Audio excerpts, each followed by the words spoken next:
This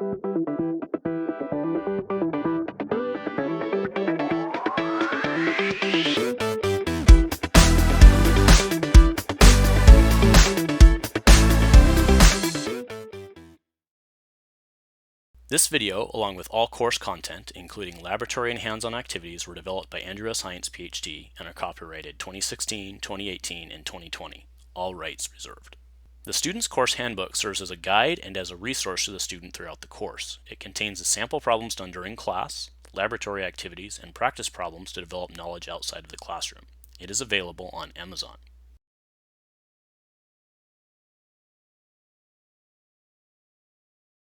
So, how are we all doing tonight? Good? All right, great. So, can you guys remind me what we talked about last week? What did we talk about last week, Ryan? It was circuits. What was the main thing about circuits that you took away from last week? I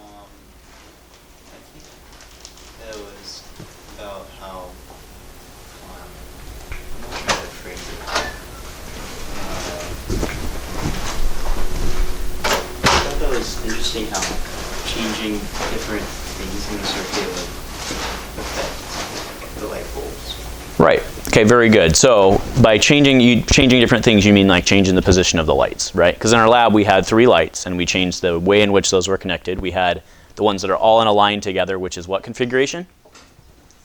Series configuration. And in a series configuration, the same electron has to go through each load, right? So the more you add to it, the higher resistance you have on your load, right? Which means that our lights glowed what? Brighter or dimmer? Dimmer. Right, but when we hook those same lights up in a parallel configuration, those lights glow brighter. And why is that? Why is that? Because each electron passes the light one time. Through just one light. And what happens to the overall resistance of the circuit? It drops. Right, very good. All right, and then we talked very briefly at the end about the actual engineering aspect of all of this, which was the resistivity, or the way that we could design the resistance of a wire or something like that by adjusting the material itself. Right, so resistivity is the actual inherent material property that is basically the best way to think of resistance is that it's basically a friction, right? When the electron tries to go through, it pushes back, it generates heat just like normal friction does everywhere in physics, right? The materials that we use, if we use like a copper or something, those electrons are held loosely, which means that it's easier or harder? It's easier, right? And something like a polymer or like a rubber glove would be much harder, right? So that's why you would use that as an insulator. So by adjusting the size of our wire, the length of our wire, or the material of our wire, we as engineers can design something to be exactly what we need it from a resistance perspective. All right, so any other questions on that before we move on? All right, so tonight, we are not doing a lab tonight because basically, in short, this is a longer than normal lecture because we only have so many classes, so we've condensed this into a longer lecture because this is very important for a lot of the stuff that we'll deal with later. So tonight we're talking about thermodynamics and heat transfer. The word thermodynamics is a very, very scary word to a lot of people, right? What is thermodynamics? Does anybody know, aside from the fact that it's thermo in it? What's thermo mean? Heat, right? So thermodynamics means what? Heat dynamics, right? Yeah, the motion of heat. Is it the motion of heat, the transfer of heat, the behavior of heat, right? So I was actually very good at thermodynamics in college, which was a huge win for me. A lot of people are very scared about it. It does use a lot of equations and a lot of formulas and stuff like that, but fundamentally it's really quite simple. It all just boils down to understanding heat balances and how heat transfers and flows. Okay? So first though, I want to talk about aerospace and avionics engineering. So where are my aerospace and avionics guys in the room? All right, a couple of you guys gonna go design some drones for us, or the next space, maybe I'll be riding on your SpaceX rocket, taking my tour around the moon in a couple of years. Awesome. I already have my $200,000 ticket in, or whatever it is. All right, so aerospace and avionics, and actually I should also say aeronautical, right? So those who work with aircraft are called aeronautical engineers. Those working specifically on spacecraft are called astronautical engineers. And those who actually work on the systems within the plane itself are called avionics engineers, right? It's very, very akin to, remember we had electrical versus electronics. It's very similar type to that. But functionally what these guys do is they work on aviation stuff, defense systems, that would be rockets, missiles, cool stuff like that, and then space exploration, of course. Okay, so not only do they design and test, but they also supervise the manufacture of aircraft, right? There are a whole bunch of aerospace engineers that work up at Boeing. Does anybody know where Boeing is? Where's that? Seattle, right? Actually, if you're going up I-5, you actually drive by the field that they have out there, and you can see all the planes lined up. Okay? So the newest fighter jets, the jumbo airliners, even the ones that are grounded right now trying to work out their electrical systems, and satellite delivery rockets, as well as cutting-edge missiles and missile intercept and defense systems, that's a real big one right now, are developed and manufactured by aerospace engineers. So this is actually my cousin Bobby, but this is Robert Stevenson, so he actually works at Boeing. He's actually done very well for himself. He's quite high at Boeing. But what he does is he was responsible for essentially doing the engine failure analysis, right? So he would go make sure that engine quality was up to where it was. If they had problems, he would go diagnose that and figure out the root cause of that, right? So he has a very neat job. I'm not sure if that's still the position he's in, but fundamentally he's moved up the chain. He's in management now. But that's what he was doing, was certification and service support for all of his products. So he was in charge of quality assurance, which means that if you were in a plane, a Boeing plane, that didn't fall out of the sky, Bobby was doing his job. All right, so this should not come as a surprise to anybody, being a very highly specialized field, but the 2018 median pay is $115,200 a year for aerospace engineers. Right now, there's a trick to that, in that it's a highly specialized field, which means that you have to do additional what? Training, schooling, something like that, right? It's not uncommon to be able to go in as a bachelor's degree, but maybe you're not doing the full work. Maybe you're spending a couple years making not very much money, training up, getting your certifications, et cetera, right? They're obviously not going to throw some recent college grad in, put him in charge of building the plane, and then send a bunch of people on the plane, right? You're going to be supervised. There's going to be quality systems in place, okay? Now, the flip side of course, having a very highly paid field is that the job outlook is not as good. The increase for available jobs is only increasing at about 2%, which is slower than the economy average, okay? And we're expecting to see roughly 1,100 new jobs per year over the next 10 years, okay? All right, next let's talk about nuclear engineering.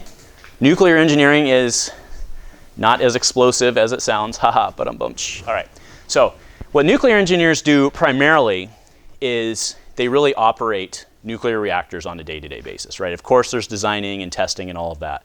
But functionally, what nuclear engineers really do, the majority of them do, is they make sure that the nuclear reactors that are around the country are operating within parameters and behaving accordingly, right? And the systems that support that are behaving accordingly.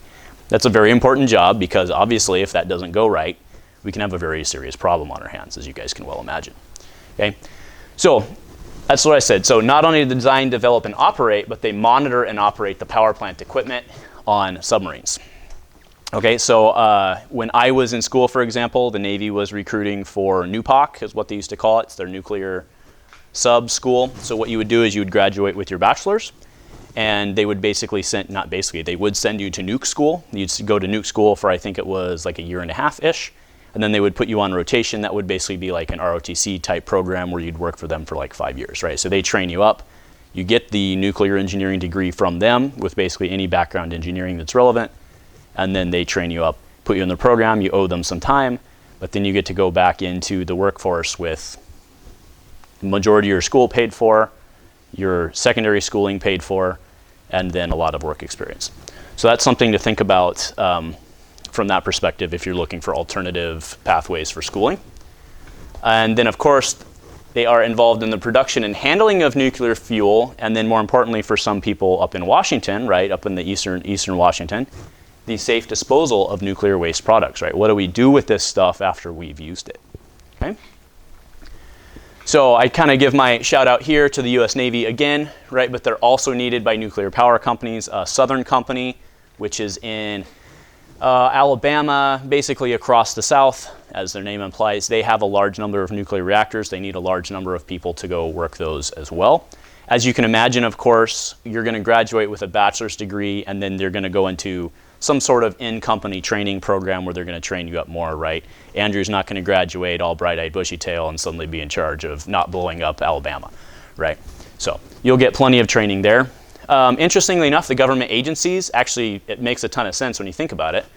They actually need regulators to go out and make sure that bright-eyed, bushy-tailed Andrew is actually doing his job and not going to blow up Alabama, right? So you can go work for the government as well and do regulation. A lot of times that would be after you have some experience and you have cut your teeth. And then they can also be brought in to work alongside environmental engineers, actually doing the cleanup, the containment, which makes sense. We want people who understand it to be the ones who are solving those problems. Okay, so a lot of options there for nukies. 100,000 per year, 2016 median pay. Now, but again, that's one of those where, like again, if you were to go work on the environmental side, you might be a nuclear engineer who's now a consultant who's working on the environmental side, so maybe you're an environmental engineer, and so on, right? But roughly $100,000 per year, and that is with a bachelor's degree. But again, keep in mind that with that bachelor's degree, almost anywhere you go with nuclear engineering, you're going to have a lot of training before you get there. The plus side of going working for someone like a Southern company or something is you're getting paid your full salary while you're training. That's pretty sweet. Okay? Or with the Navy, not getting paid a lot of money, but getting your school paid for and living for the next 5 years. Okay? Job outlook is slower than average, about 4%. That's not too surprising as we get a lot of environmental pushback from nuclear energy. It's not surprising that that's growing a little slower. And again, that's a very highly specialized field. Okay? Nuclear engineering, the big schools for that are MIT, Georgia Institute of Technology, UC Berkeley, believe it or not, and then the last two make complete 100% sense. The U.S. Military Academy is number 4, and the U.S. Naval Academy is number 4. Those guys are tied, right? Makes sense that they should be, okay? All right, so next, or not next, now let's go in and talking about thermodynamics. So we already talked about what thermo is, right? Thermo is dealing with heat transfer. So this is a field of science concerned with heat and temperature. Can somebody remind me what temperature is? What's temperature? Measure of how hot something is, right? Is temperature energy? No. No. What is temperature a measure of? Energy. How much energy is present, right? Okay, so for the rest of this lecture going forward, how hot something is not its temperature. How hot something is how much what it has. How much energy it has. And that's actually not true. It's not heat energy. It's how much energy it has, right? So we're going to talk about heat and temperature, the relations of energy and work. Somebody remind me what's the difference between energy and work? So if I'm doing work on something, what am I doing to it? I'm putting energy in it, right? Or it's creating energy. You're correct, right? Positive or negative energy. Okay? Energy itself, do I have energy in me right now? Yeah. A whole bunch, right? I'm kicking off heat like crazy, especially up here teaching, right? I'm all hot, okay? But yes, we have energy. You have energy in you that is not necessarily, does that desk have energy? The answer is yes. Could we set that, well, maybe not because it's kind of plastic-ish, right? But we could set the desk on fire and it would release energy and warm up the room, right? Which means that it has energy trapped in it in its chemical bonds, right?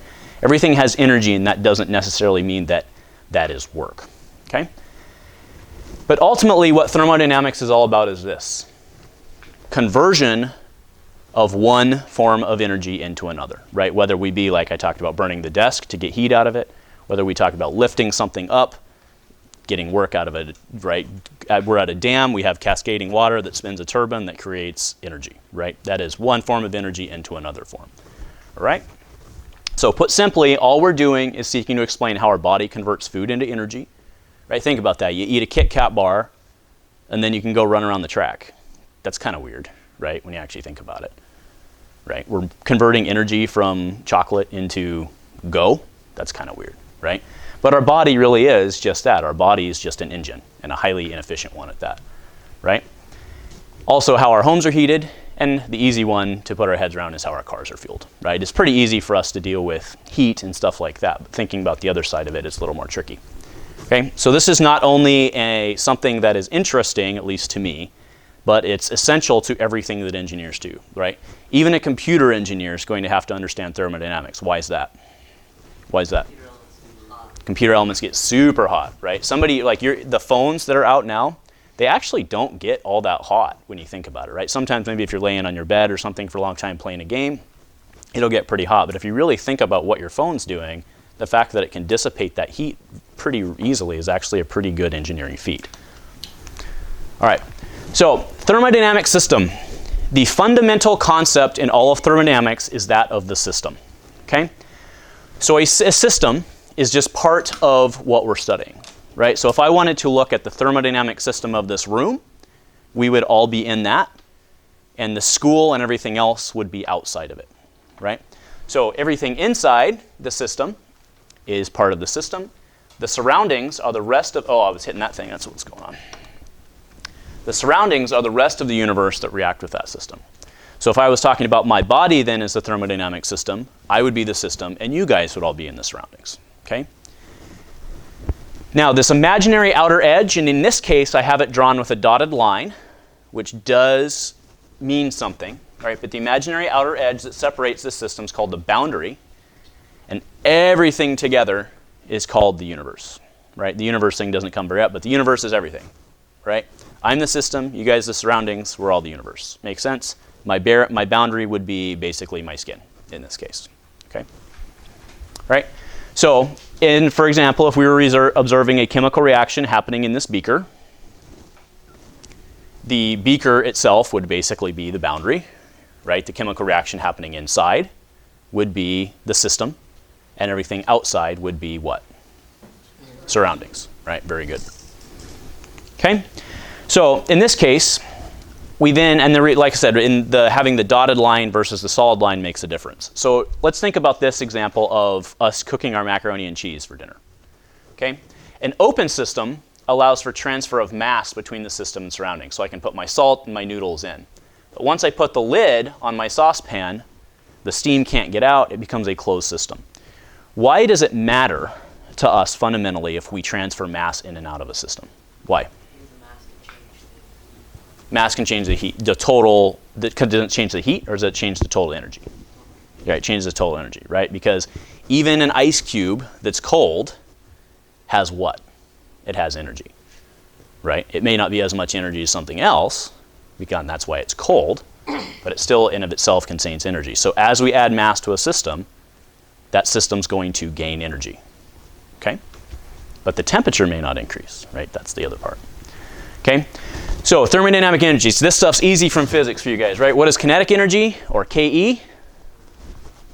It's this energy, right? Moving. Okay, what's potential energy? What's that? Stored energy. Very good, right?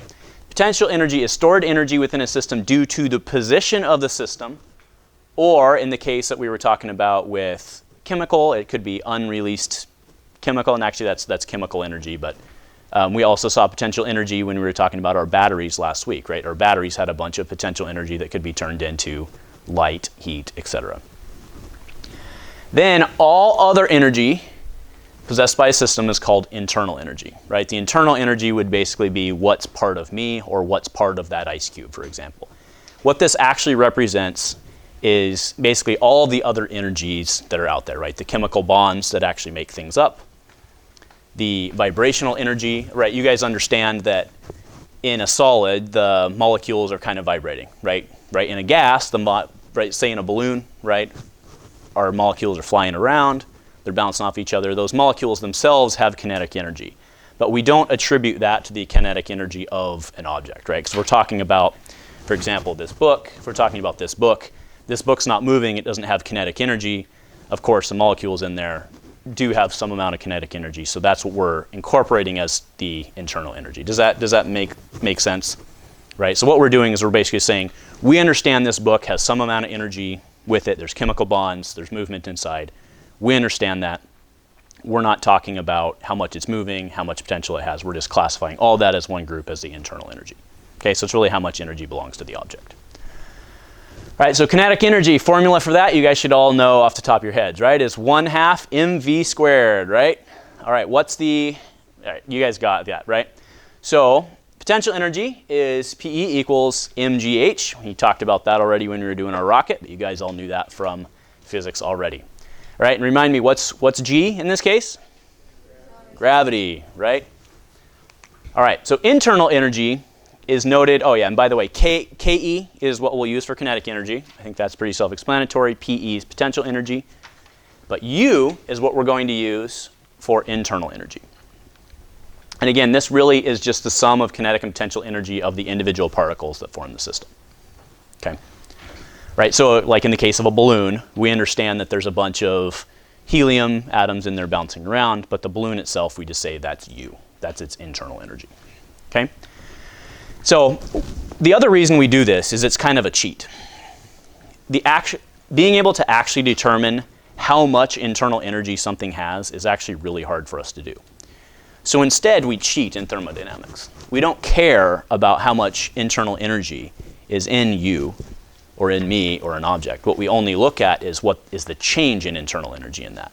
So for example, if I heat an object up, the molecules within that will bounce more. So now we know that that object itself has more internal energy. But we don't necessarily care how much total it has, we just look at the change. Why do we care about the change? Because we had to put some amount of heat in to make that happen. So all we really care about is what we had to put in and now what we got out of it, right? That's what we're looking at is deltas, which is very cool in thermodynamics. Okay? And that's what I'm saying. So in thermo, we're generally concerned with changes in internal energy rather than the absolute values, which is kind of a nice cheat that we use. Right? So now we get to the heat work thing, right, where I was saying that temperature is not heat. Okay? So in a closed system with no mass transfer, energy can only enter or leave a system in two ways, through heat or through work. Okay, heat is energy that flows as a result of a temperature difference. Right, so we talked about we talked about temperature being a measure of energy. Right, we know that if something is cold, it has less energy or more energy than something of the same size and composition that is warmer, hotter. It has less energy, right? But is something that's small and hot, does that necessarily have more energy, right? Let's say me versus a glacier. Do we all agree that I have a higher body temperature than a glacier? Yes. Do I necessarily have more energy than the glacier? No, the glacier is gigantic, right? So there we start to realize that temperature itself is really just a signpost. Okay, something that's hotter in temperature will mean that energy will flow from that object to something that does not have as much temperature. Okay, clear as mud, right? That's very important, right? And then work, of course, is energy that flows in response to a driving force, right? Whether it be us lifting it, whether it be something falling like gravity, whether it be a battery, okay? By convention, heat energy that goes into a system is given a positive sign. Why that makes sense, or why we will use it that way, and I'll explain something else in a second, but why that matters to us is, for thermodynamics, us as engineers, we care about the system itself. What we're looking at is the system. So if the energy of that system goes up, if we're putting energy into it, the energy of that system will go up. And therefore, it's crossing across the boundary into the system, so we give it the positive sign. If that system does something to the surroundings and it loses energy, we will give that a negative sign. Okay, now I do want to say that will be the nomenclature that you will use for the majority of your thermodynamics classes going through engineering school, with the exception of some of your later mechanical engineering classes. The reason that mechanical engineers treat it differently sometimes is because what mechanical engineers are actually concerned about is operating machines, right? So what they care about is getting useful energy out of machines. So it's not uncommon that later on they will actually switch those signs, because what you care about is getting positive energy out of the generator. You don't care that the generator is losing energy, for example. Does that make sense? Okay.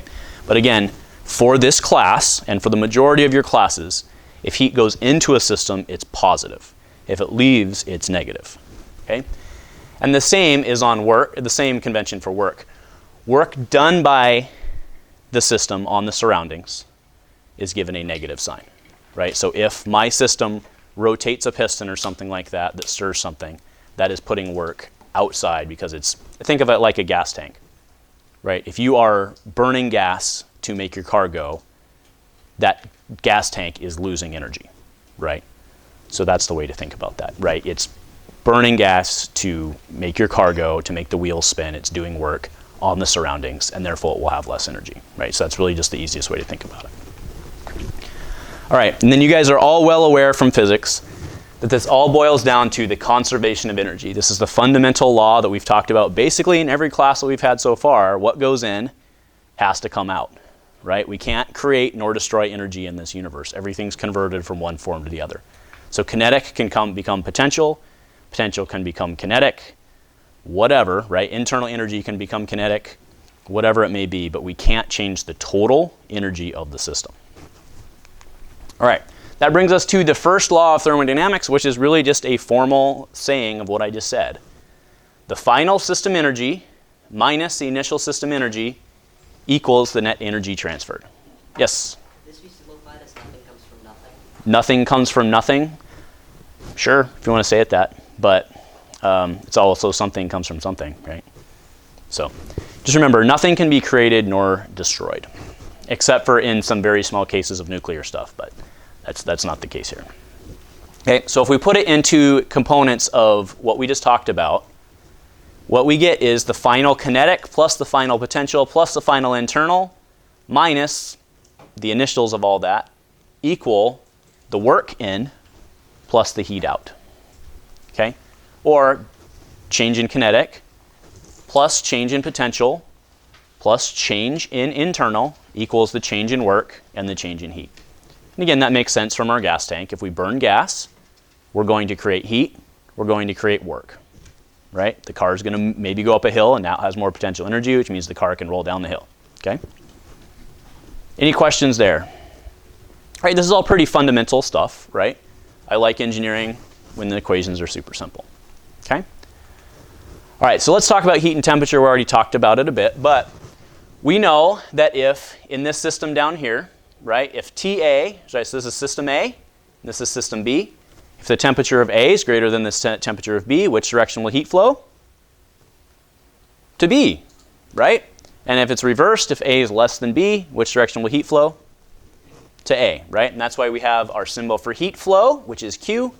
Q goes from A to B and from B to A. Does the size of the systems matter? No, not from a temperature standpoint. Not from a temperature standpoint. Okay? Heat energy will continue to flow between any two systems until the temperatures of those systems are equivalent. Okay? Right, and think about it from the iceberg example that I said, right? If I go put my hand on the iceberg, is my hand going to get cold?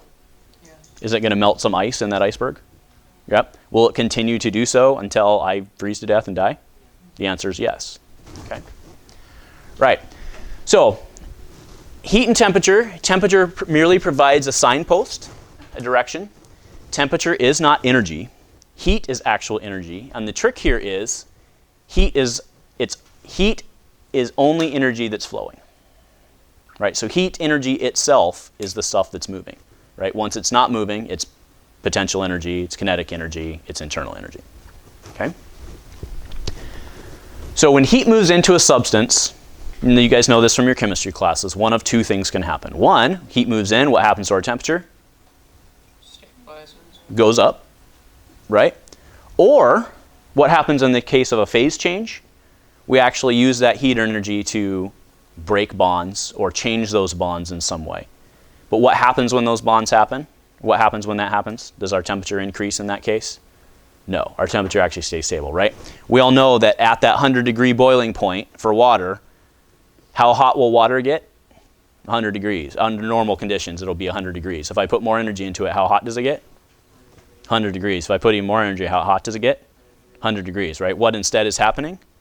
We're converting it to steam. Now, how hot can that steam get? Way, way, way hotter than 100 degrees, right? But the water itself will stay at 100 degrees. All additional energy will be putting it into breaking the bonds. Yes? So there's an absolute zero, which is the coldest something can get. Correct. Do we know the hottest anything has got? Nope. I don't know the answer to that. I don't know. Maybe you can find out. The hottest anything's ever got ever? Probably the Big Bang, right? But you could also maybe then argue it was the coldest ever, so I don't know. All right, but fair questions. Stuff like that I don't necessarily know the answer to, but maybe you guys can teach me. What's that? Isn't the coldest thing ever just anything outside, like, so when the Big Bang happened, there's basically an ever-expanding ring that's pretty much creating the universe as it goes. Anything outside of that would be the coldest object ever. I mean, if it doesn't exist in the universe, then there's no energy there, right? That would be the theory, is that there's no energy there. But now you're getting into Sheldon Cooper type physics stuff that I'm definitely not qualified to speak to, right? I'm just a grease monkey engineer. I'm not a physicist. So, all right. So here's our concept example, right? And this is very similar to what I was talking about with the iceberg. Okay, so let's consider the situation where we have a 1 gram block of metal at 25 degrees Celsius. This big guy, this little guy is the 1 gram, and he's placed into contact with a 10 gram block of the same metal. Because the two are the same temperature, does heat flow? No.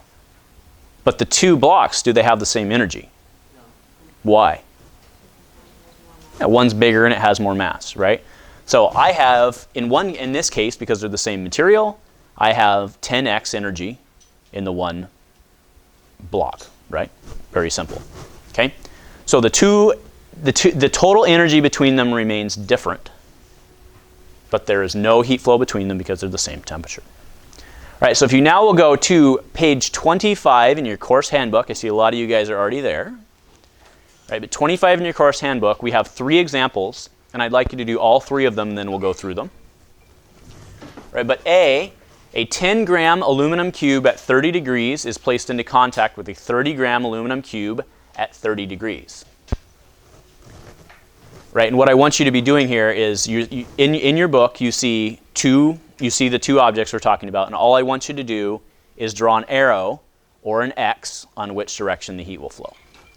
Okay? For B, a 2 gram steel ball containing 25 kilojoules of energy is placed into contact with a 4 gram steel ball also containing 25 kilojoules of energy. And C, a box containing 10 grams of steam at 100 is placed into contact with a box containing 10 grams of water at 100. Right, so let's take 30 seconds. Let's draw our arrows or X's. All right, Elsa, what did you get for A, which is a 10 gram aluminum cube at 30 is placed into contact with a 30 gram aluminum cube at 30. Which direction does heat flow? It would flow to the larger box. Flows to the larger box. Is that accurate? Let's see. I have they get pushed together, and there is no heat flow between them. Why is there no heat flow between them? They are the same temperature. Correct. All right. However, the 30 gram cube here will have more energy because it is bigger. All right. Next one, Willem, what'd you get for this one?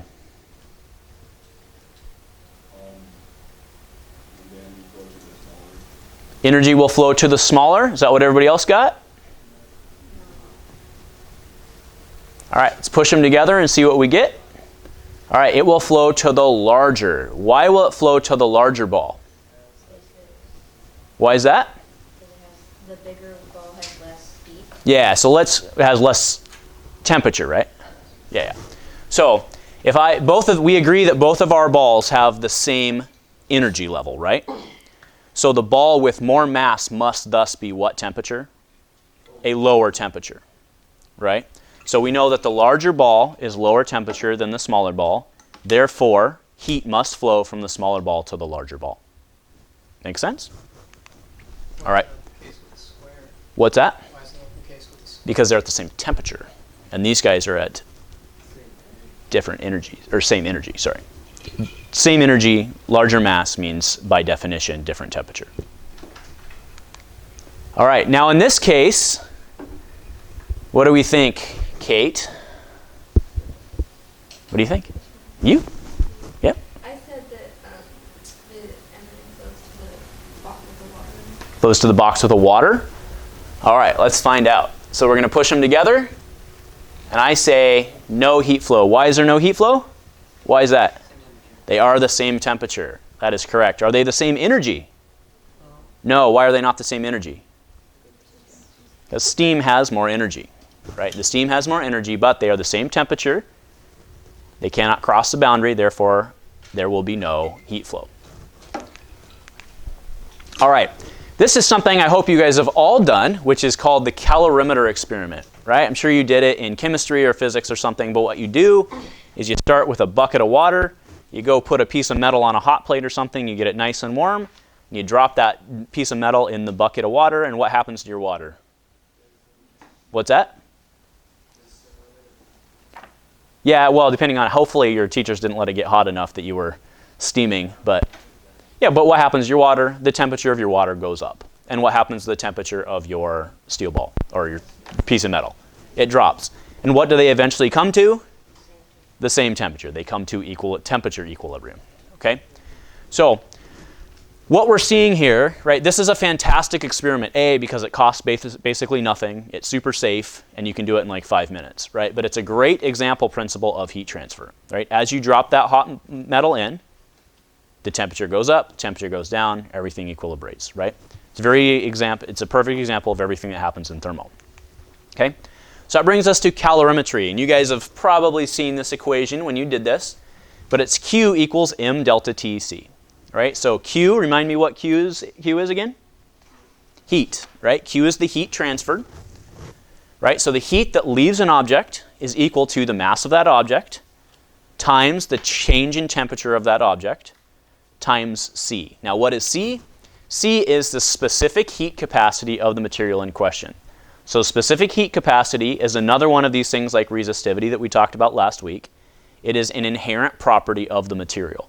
Okay, so does the specific heat change as I get more material? The answer is no, right? 1 gram of copper is going to have the same heat capacity as 1,000,000 grams of copper. Okay, it's inherent to the material itself. Okay, some materials obviously are easier to heat up. Other materials are not, right? Metals tend to be relatively easy to heat up. And again, it's another case where insulators tend to be, right? Like the spray foam insulations that we have around our homes. That would be, of course, harder to heat up, which is why we use those for those aspects, right? If you're going to cook something, you're not going to cook it on insulation, you're going to cook it on metal because you want the heat to transfer well. If you're going to wrap your house in metal, it's probably not going to stay warm as long.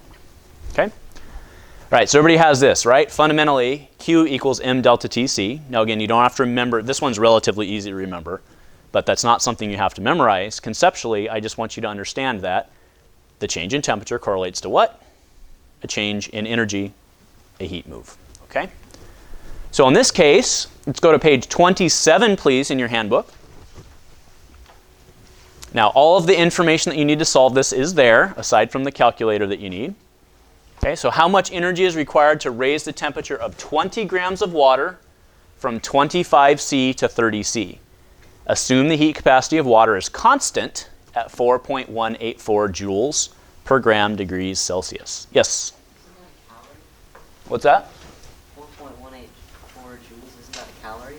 Oh yeah, the amount of energy required, well, it's equivalent to the amount of, 1 calorie is the amount of energy required to raise 1 gram of water by 1 degree Celsius.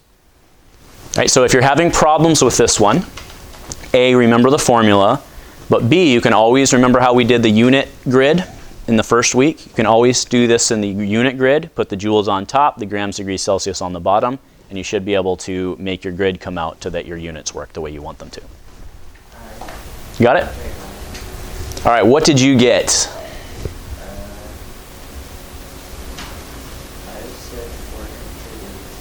418.4?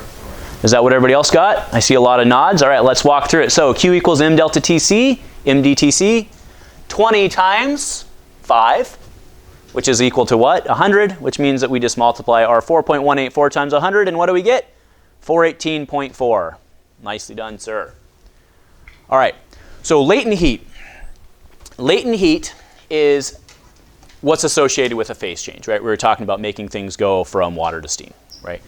When we have a latent heat, there is no temperature change associated with that. That is the amount of energy that's required to cause a phase change. What are the phase changes that we have? We already talked about one, which is boiling something or condensing something in either direction, right? Going from steam to water would be condensing. What do we also have? What's the other one? Melting or freezing, right? Melting or freezing, right? Is the latent heat of, for water, for example, is the latent heat of fusion, which is melting. Is the latent heat of fusion the same as the latent heat of vaporization? No? Why is that? Yeah, different stuff going on, right? All right. So latent heat is an intensive property, which means what? Doesn't matter how much we have, right? It belongs inherently to that. Okay. and it's measured in joules per kilogram, right? There's no degrees Celsius on there like we saw with our specific heat. Why is there no degrees Celsius on there? Because there's no temperature change, so our units wouldn't work. Very well done. Okay? So, again, note the difference from the units of heat's capacity. Because it occurs at constant temperature, there's no dependence on temperature, right? That's one of the weird things about heat capacity, actually, is heat capacity will actually change over the range of temperature of something, right? Because like as steam gets hotter and hotter and hotter, what happens to those molecules? They're flying around faster and faster and faster and faster, right? So it becomes harder to get those molecules to heat transfer because they're getting farther and farther and farther apart. Okay? So heat of fusion is Q equals mLF, whatever that may be. Of course, you have to have all of those memorized. And Q equals mLV for the heat of vaporization. But really just remember it's mass times the amount, right? And that makes sense, right? Because what are the units on vaporization again? Units are joules per kilogram. If I want to know how much energy it takes, it's simply energy times amount of mass I have. All right? So, in the case where we have to go from something that's in this light, so let's say I have an ice cube, and I want to know how much energy it's going to take for me to make that ice cube become steam. We have to do a couple of things. We can't just say, okay, right, because in our ice cube, let's say it's at negative 10 degrees, and we want to get to 110 degrees, which is our steam. Can I just go m delta Tc from negative 10 to 110 and calculate that out? The answer is no, right? Because what happens, we have to have those phase changes in there. So the way this works is, step 1, you have to QMTC the solid phase temperature transfer. Then you have to latent heat for the actual freezing, or not the freezing, in this case the melting. Then we have to QMTC the liquid phase. Then we latent heat at the boiling.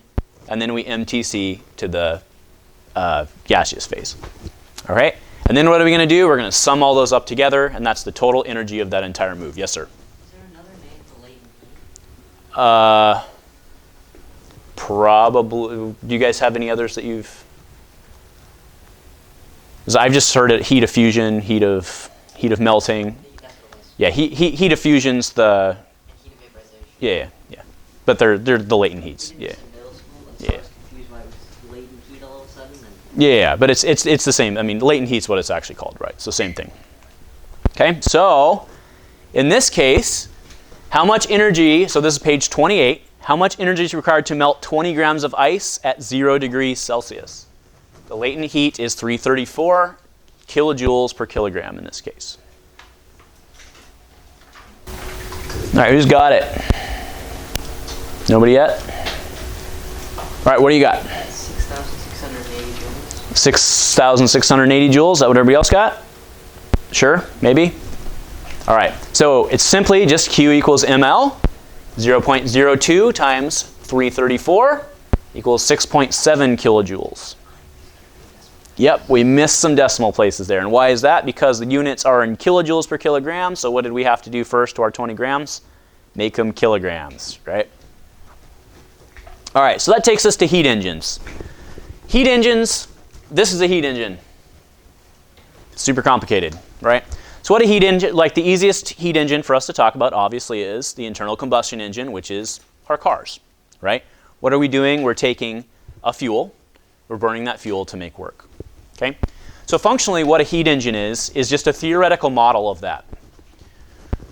What we have is we have a hot source. And when we talk about a hot source, it doesn't necessarily have to be a hot temperature, right? What we mean by that is a high energy source.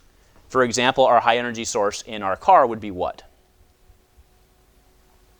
Our gas, right? Our gas is still the same, right now it's like what, 60 degrees outside?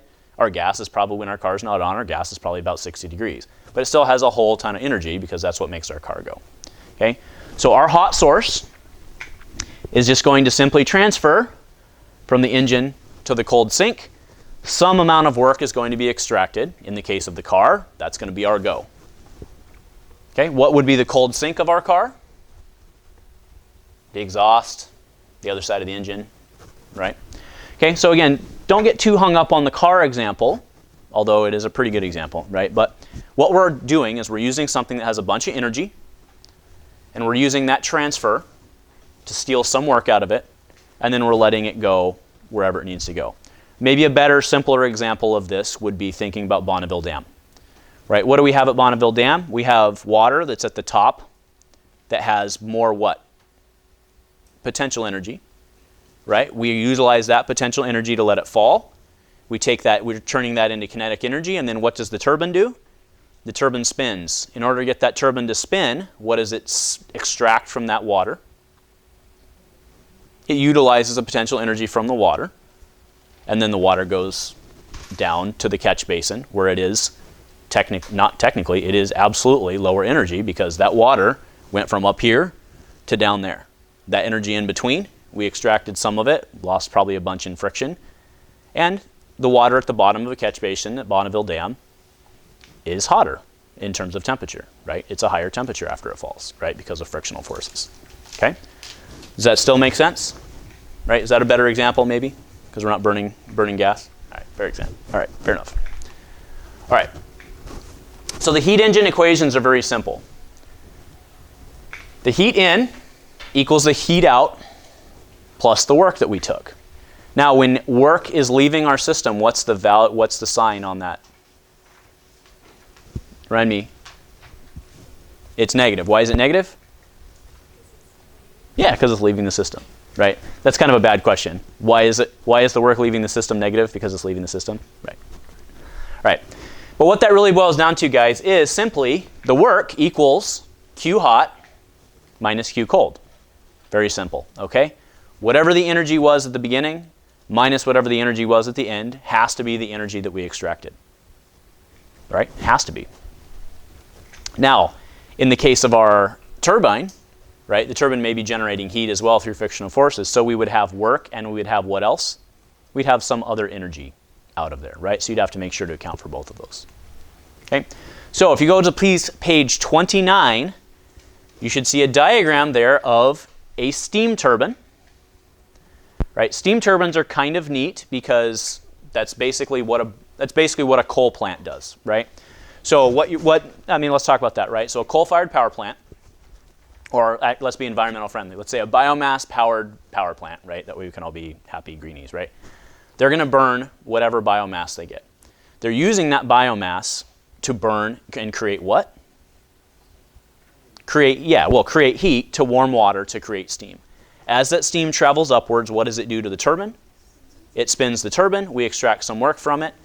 It goes back down. It's condensed. It's reclaimed. It's reheated, and so on and so on and so on. So what we're really doing is we're converting the internal energy of the biomass into usable working energy.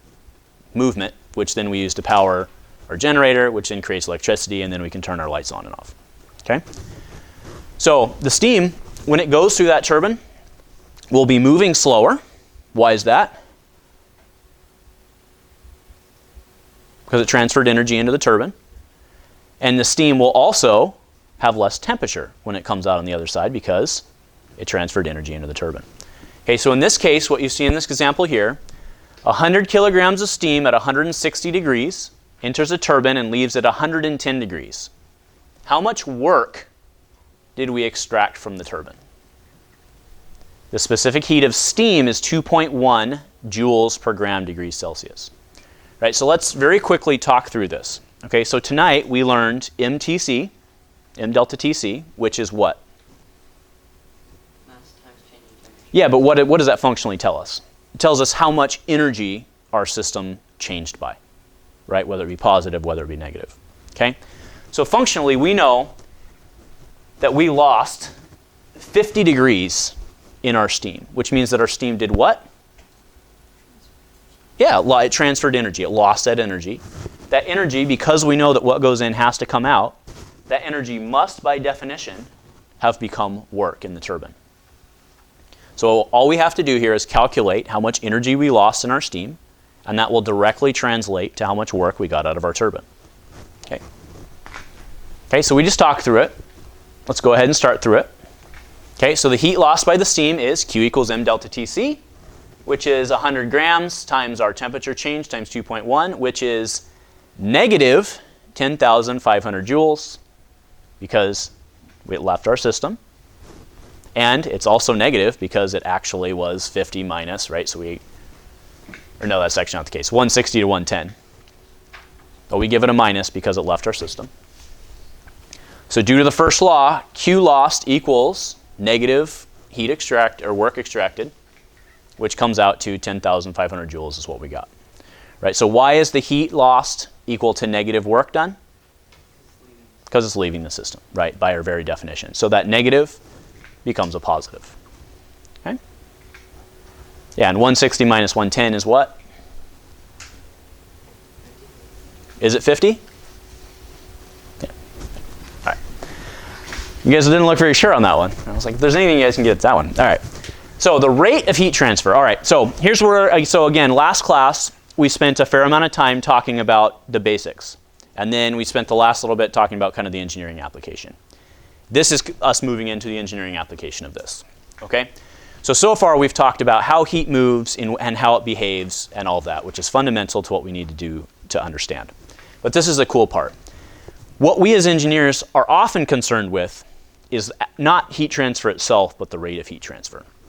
We all understand that given 10,000 years, this room, if, right, say we turned off the heat to this room, it doesn't matter how well insulated this room is, we all understand that over some period of time, 10,000 years, whatever it may be, eventually this room would become the same temperature as the outside. Right? We can all agree on that. Right? What we as engineers want to do is, if we want to stay in here and live as long as possible without, let's say it's, you know, negative 10 million degrees outside, the ice age has approached, and we want to live as long as we can in here, we want this room to be pretty well insulated so that it'll maintain heat as long as possible. On the flip side, if we are designing maybe the case we used of the biomass plant, right, we would want to be transferring that heat very efficiently. So we would want to use more materials that would transfer heat efficiently, right? So what that really leads us to is we know that over some period of time the heat's going to transfer. It has to by law. All temperatures want to come to equilibrium. The question is, how can we as engineers look at the rates of heat transfer and use that to our advantage? Okay?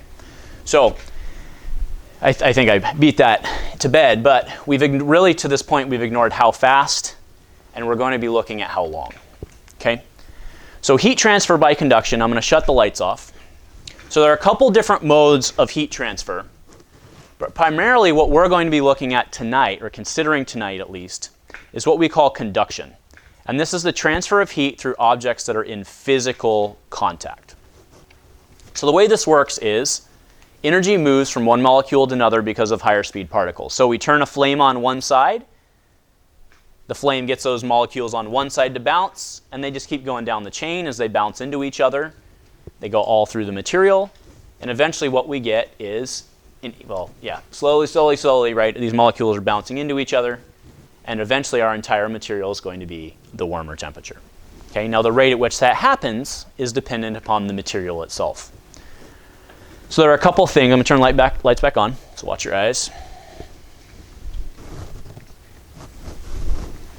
Right, so what affects heat transfer, aside from just the material itself, is also the way in which we have it designed. Okay? So obviously the temperature difference itself makes a huge difference as to how fast it goes. Right? So let's say something, if I have a 100-degree glass of water and I put it in this room, it is going to lose heat at a faster rate than if I had a 50-degree glass of water. Well, actually, yeah, I mean, Celsius would be fine, right? But they're going to lose heat at different rates, okay? Now, don't get too confused on that, because which one will stay above room temperature for longer? The one that was warmer, right? The one that had the higher temperature will stay above temperature for longer, but it will actually be losing heat at a faster rate. Okay, and I'll show you guys a heat curve in a second. Next factor is area.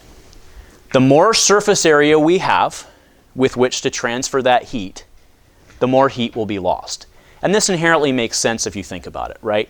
If you have a big window in your home, you're going to lose more heat from that room to the outside because it's not as well insulated, right? It makes sense, okay? The thickness, though, of that glass can make a difference, or in this case, of the wall, right? The thicker it is, the thicker what we're and by transferring through, I mean in this direction, right? So if I have a thin piece of paper that I'm transferring through, it's not going to do a very good job insulating at all. But if I had a ream of paper that I had to transfer through, it's going to insulate better. Okay? And you guys, if you're paying attention, should probably start to see some connections from what we were talking about last week with resistivity. It's basically the same type of concept. The larger pathway I have to shove electrons through, the faster it goes. The larger path I have to shove heat through, the faster it goes. Okay? The more resistance I have, the slower it goes. And then next, of course, or last, of course, and very important is the material. We all understand that copper, metals conduct heat very well, and insulators don't.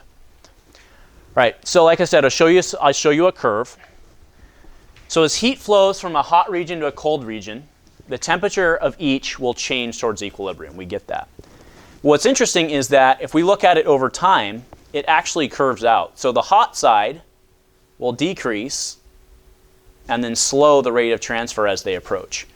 The cold side will increase at exactly the same rate. They have to because it's transferring from one to the other, and this is why these two mirror each other. But as they get closer and closer and closer and closer and closer, the rate that heat transfers between them will slow. That's because of what we call the temperature gradient, right? The gradient is the difference between the two. Okay, as the gradient decreases, you will have less flow. All right, so next is the thickness and area like we talked about. Okay, so in this case, we have our window. And this shows all three. So in this window, we have its width, its height. The width and height define its what? Its area, right? Its cross-sectional area. And then we have the thickness. The larger this window is, the more heat will transfer through that window. The thicker the window is, the less heat will transfer through that window. Or I should say, correct that. The more heat will transfer in the same period of time, right? What we're talking about is rate of heat transfer. You will have a lower rate through a thick window. You will have a higher rate through a large area window. Okay? And then we, of course, have the material. So one of the best insulators out there, actually I'll shut this off so you can see the different materials. So we call the ability to conduct heat thermal conductivity, right? Again, there's a lot of similarities in this to the discussion we had last week for resistivity, and that's actually why I do these two back to back. Okay? The thermal conductivity of air is 0.024. Aluminum, however, is 200, so significantly better, right? Does anybody know what the conductivity of a perfect vacuum is? It's, in theory, it's 0, right? And that's from a conductivity standpoint. Okay? We have but the takeaway here is our gases, right? You look at argon, right? Sometimes people will sell you argon-filled windows, right? They fill them with argon and other gases to try to decrease the heat transfer. Yes, sir? Wouldn't that be dangerous? Not argon. They fill them with the. Here, let's turn on the lights. I'll show you the chemical table. Right. So there's a periodic table in the back, and there's also one here in the front. But these guys on this edge, see where I'm pointing there? Yeah, those noble gases, they're happy gases. Okay? And what do we call happy gases? Does anybody know the word? Inert? Yeah, stable. They're inert, right? They don't react. All right? All right, so any questions on this? Right? We obviously, you guys inherently get, before you even walked in this room, you don't need me to tell you that some materials are better insulators than others, or vice versa. All right, so let's talk about an engineering application, which is something that you guys have all handled within your life, which is polystyrene foam. Okay, I do want to point out, just for nomenclature's sake, that the majority of the stuff in our lives that we call styrofoam is not actually styrofoam. Styrofoam is actually a trade name owned by, I forget whether it's Dow or DuPont, but one of the two. It's actually a trade name owned by them, and it's actually the blue stuff that you see if you go to Home Depot. It's blue, and it's got like a dark blue strip on the other side. That's actually styrofoam. It's a very specific trade material that they have. It's Dow. It's right there. Dow Chemical Company owns styrofoam. All right, but functionally, what polystyrene foam is it's a bunch of little balls. So right, we talked about already how air is a very fantastic insulator, because air is right? If you want to get those molecules to move in air, there's a huge gap there. They have to bounce into each other and transfer, right? That's how the mechanism works. So what we're really just doing here is we're using these little balls to create a material that is mostly air, right? Now, obviously, we can't build a house out of air, but from a functional insulation standpoint, we can build walls that are mostly air. Right? That's the theory behind this. Now, I'm not saying build your house out of polystyrene foam. That's not what I'm saying. Right? But we can use this to insulate our coffee cups, because would air do a very good job holding our Starbucks? The answer is no. But you could create a cup out of polystyrene foam that is functionally mostly air that will transfer heat at a very slow rate. Right? That's why we use those. Okay? Although we are definitely getting away with that, which is a good thing because it makes the environment very sad. Okay? But the result of this is a usable, rigid structure material that is primarily air. Right? The idea is to get the thermal conductivity as low as possible by making it effectively a gas. Okay? And that's how this works. So filled with air, so often up to 98% air by mass. Really, all those things are doing is just providing a rigid function, but the thermal conductivity is very similar to air. All right, so what we just talked through brings us to our heat transfer relationship. Those of you who were here last week should notice that this looks very, very similar to our equation for resistance. The heat transfer, what's that little dot? Someone remind me what the little dot on the top is. The little dot is the rate, right? So Q is heat, and the dot is the rate of heat. Okay, so the rate of heat, which just means it's heat per what? A rate is something per what? Time, generally, right?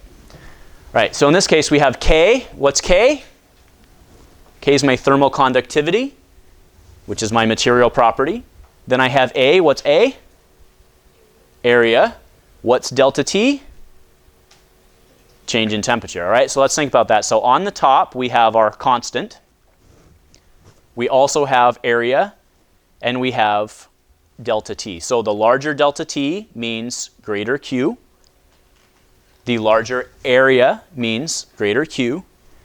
And the D, which is the thickness on the bottom, a larger D means what? It's on the denominator, so it means a lower value. Okay?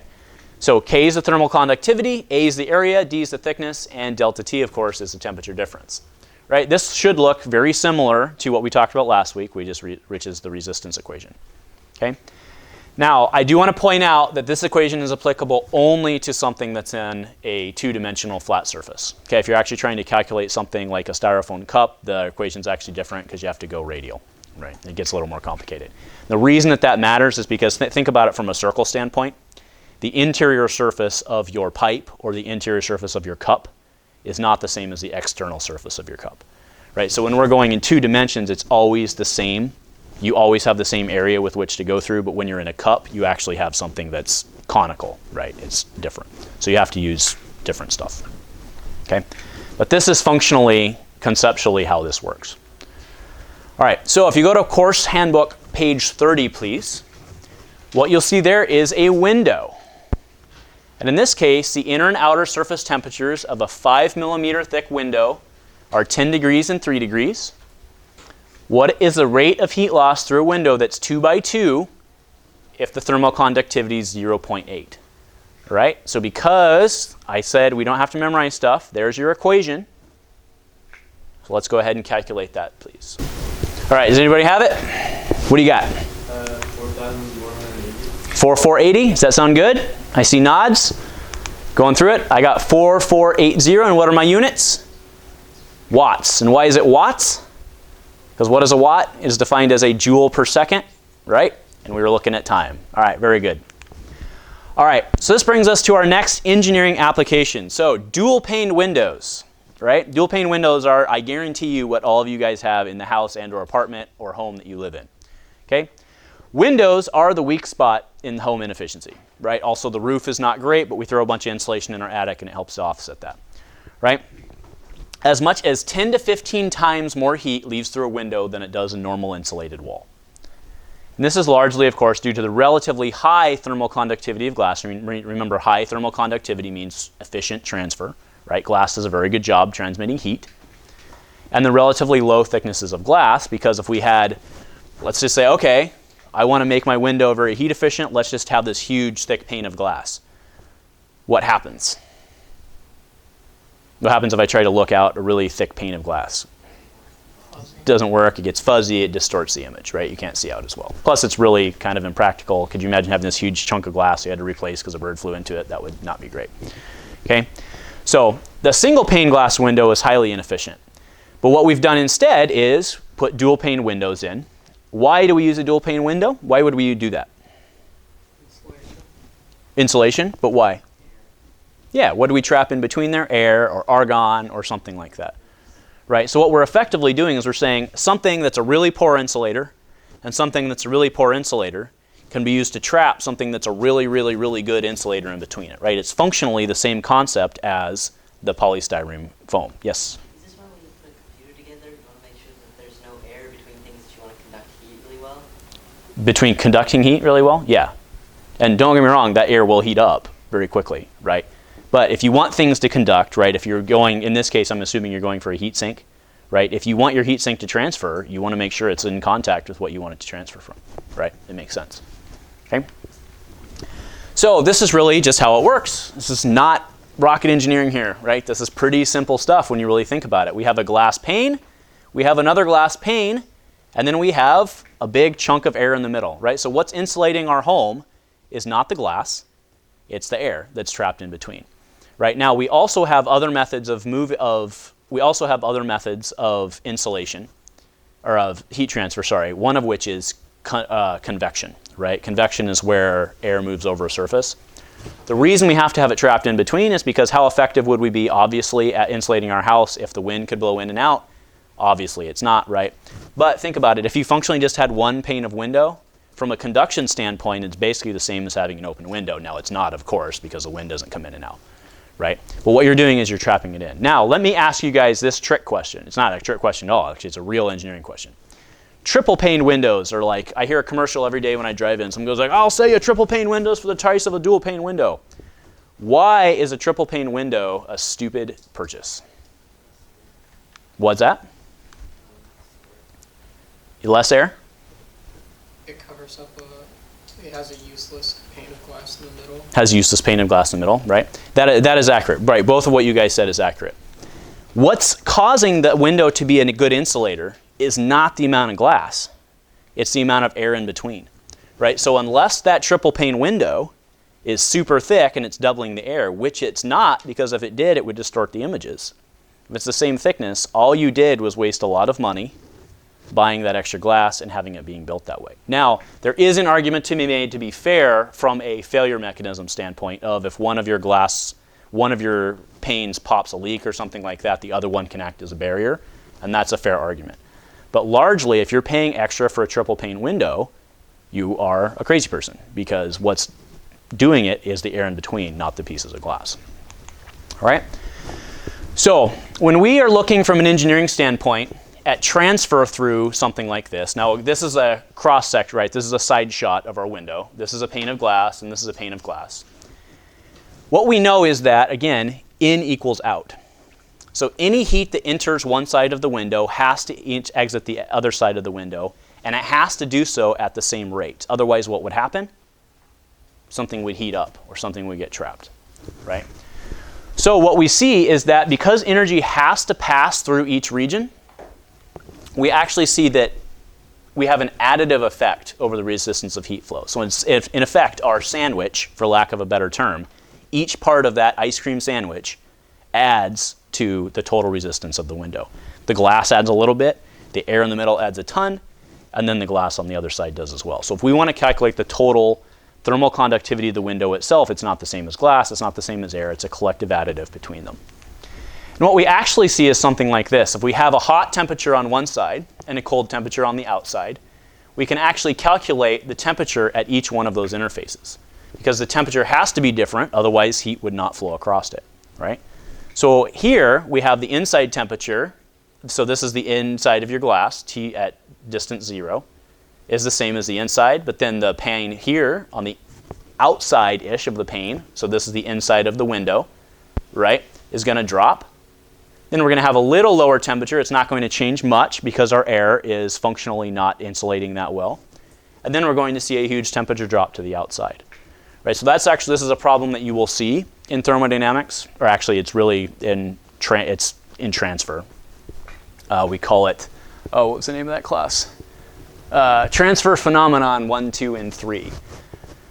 So in transport, there we go, transport phenomena 1, 2, 3, right? So what you're going to basically do is you're going to be asked to do stuff like this and calculate the temperatures at various positions. Why would we care about something like that? A, just to learn, but also so that you can make sure that you're making the right materials choices at different points within an object, right? And then, of course, you get to the point where it's not circular, right? You're looking at different points of the coffee cup. What are we insulating things? What are we wrapping things in? Okay? All right, so that is the end of the lecture. We have a little bit of extra time, so let's go ahead and take just a couple-minute break. I know we've been talking for a long time, so let's take a couple-minute break, and then I want to come back, and I want to just do a chalk talk on how a refrigerator works, which is very much a thermodynamic problem. So let's take a couple minutes, and I'll see you guys back in a few minutes. Thank you for watching Introduction to Basic Concepts in Engineering. Has this piqued your interest and you want to learn more? Much of the course content and the images in this course are from the text Introduction to Basic Concepts in Engineering for Adept High School Students by Andrew S. Heinz, PhD. While the textbook is not essential to successfully follow all class videos, it is an excellent resource designed specifically for introducing a student considering engineering to the field and for preparing them for the next steps. It contains many additional topics not presented due to time constraints, as well as additional practice problems and answers. The full text is also available on Amazon. Also, find us on Facebook at SHS Intro to Engineering.